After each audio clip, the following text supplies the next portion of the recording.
अजीजों, दो चीज़ें हैं जिनके लिए मेरे ख्याल में इसको बताया नहीं गया जो क्रिश्चियनिटी में है।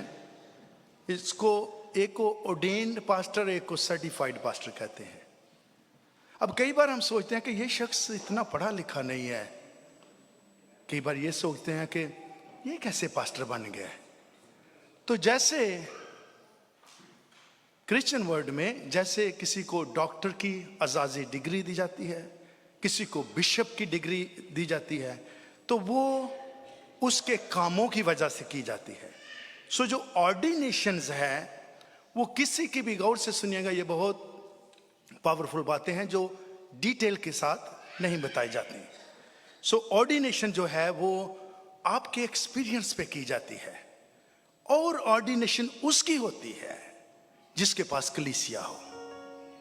अगेन, कोई शख्स कलीसिया में जैसे 10 साल से 15 साल से ऑलरेडी काम कर रहा है, तो उसकी ऑर्डिनेशन उस चर्च में की जा सकती है एज ए पास्टर, चाहे वो स्कूल और कॉलेज में नहीं गया, बेस्ड ऑन एक्सपीरियंस। लेकिन उसके लिए जो चर्च वर्ल्ड वाइड भी किसी को ऑर्डेन करे, ये कलाम के मुताबिक कुछ चीजें हैं, ये देख कर उसकी ऑर्डिनेशन करे जो सेमिनरी में नहीं गया।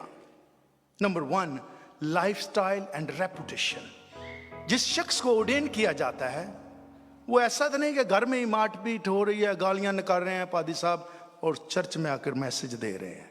तो उसका लाइफस्टाइल चेक करे। कोई पास्टर भी अगर किसी को एक्सपीरियंस बेस पे ऑर्डेन करना चाहते हैं तो उसका लाइफस्टाइल कैसा है। एबल टू टीच, वो उस बाइबल को पढ़े और उसको टीचिंग प्रीचिंग आने के कलाम क्या कहता है। हमारे एक्सपीरियंस में ऐसे भी पास्टर हैं जिनको प्रॉपरली बाइबल भी पढ़नी नहीं आती, उनको भी ऑर्डेन कर दिया गया है, विच इज रॉन्ग। आप ऑर्डेन कर सकते हैं, लेकिन ये 5-7 चीजें हैं, गौर से सुनिएगा। लाइफस्टाइल, उसकी रेपुटेशन कैसी है घर में बाहर में। एबल टू टीच, ट्रस्टवर्दी, कि आप उस पर ट्रस्ट कर सकते हैं, क्योंकि चर्च में भी पैसे हदिया जात आते जाते हैं। उसके बाद है रिस्पेक्टेबल, उसकी एक्चुअली कम्युनिटी में, घर में कितनी को रिस्पेक्ट है, जिसको ऑर्डेन की बात में कर रहा हूं। गिवर, क्या वो शख्स देने वाला है। अगर वो है ना कि मैं इसलिए पास्टर बन रहा हूं कि पैसे आए और अमीर बने, उसकी ऑर्डिनेशन ना कीजिएगा। वो कितने हो ही जाके अमीर बने, but not in the house of the Lord. कोई भी खुदा का घर क्यों नहीं है।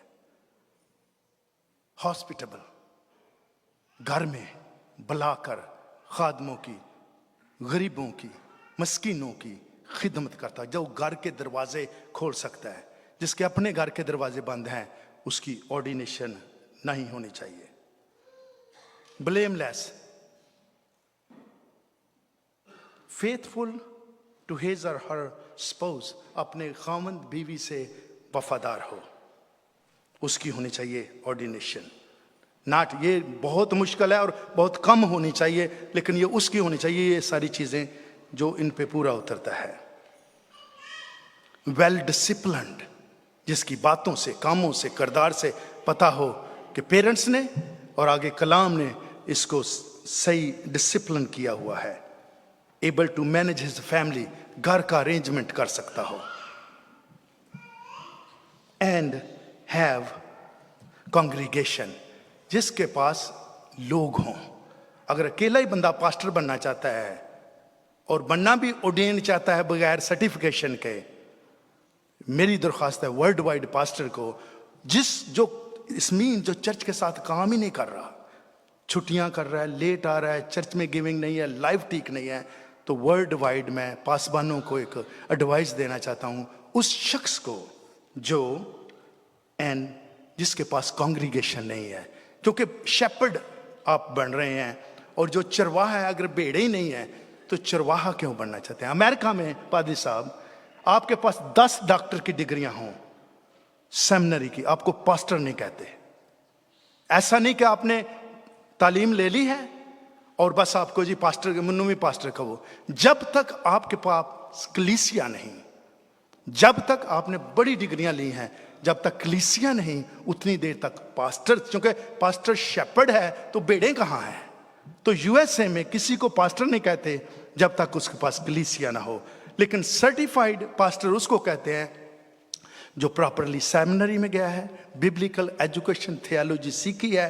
तो फिर वो करते हैं, उनको सर्टिफिकेट देते हैं, तो उनको पॉइंट कर देते हैं कि एक जगह पे कि आप जाओ और अपनी कलीसिया बनाओ। सो ऑर्डेन पास्टर हो सकते हैं, सर्टिफाइड पास्टर भी होते हैं।